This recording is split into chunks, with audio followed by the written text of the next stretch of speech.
In this video, we're going to focus on something called the Feynman technique. This is a technique that can be applied whenever you wish to not only learn something new, but also to understand it. Now, there's four key areas in the Feynman technique. Number one, the first thing you want to do is you want to define what exactly it is that you wish to learn, and then take action by studying that subject or topic. What's interesting is that you could learn anything that you set your mind to. For instance, if you want to learn math, physics, or algebra, you could do that. You just have to take action and start learning. So that's the first part of the Feynman technique, defining what it is you want to learn and then start studying. The second step involves teaching others. Once you learn the subject, what you want to do is you want to try to explain to yourself what you've learned. You could do this verbally or by writing down notes on a sheet of paper. But you can also, even better, try explaining it to someone else. Because if they don't get it, they'll ask you questions to see, if you can help them understand it. And if you can explain it in a way that they understand it, then that shows that you have a decent grasp of the topic. Now, I know this to be especially true in my case. Even though I've learned subjects such as chemistry and physics in high school, my understanding of these topics, they were greatly improved after I began working as a tutor, teaching it to other people. It's been said that as you teach others, you teach yourself. In fact, the process of explaining what you learn to yourself or someone else is very useful. It can help you to determine whether or not you understand your material to a reasonable degree.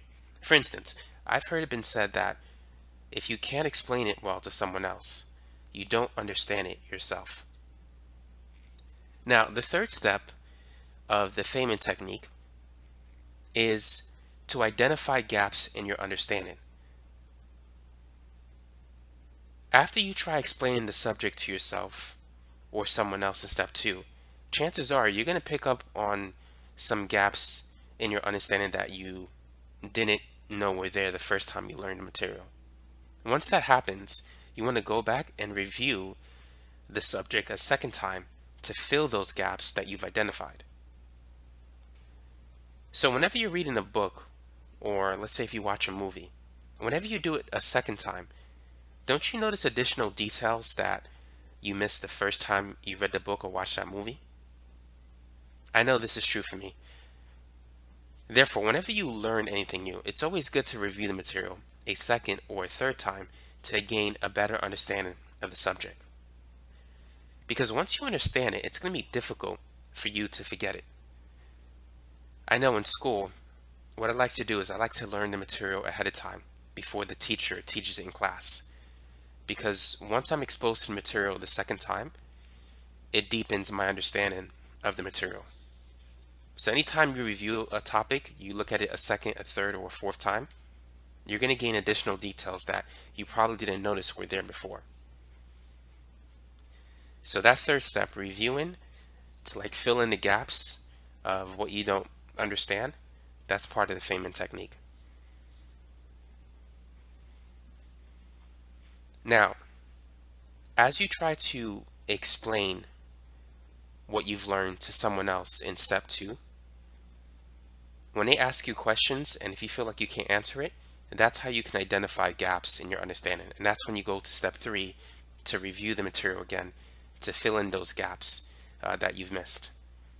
Now, the fourth step is to simplify your explanation.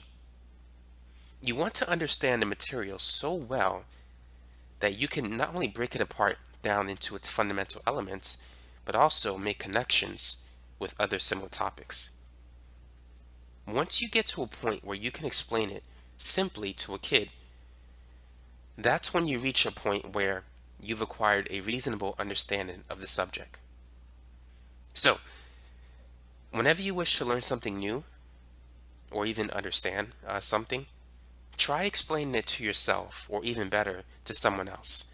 This will help you to know if you have a good grasp of the topic, or if you need to go back and study some more. So that's the basic idea behind Feynman's technique.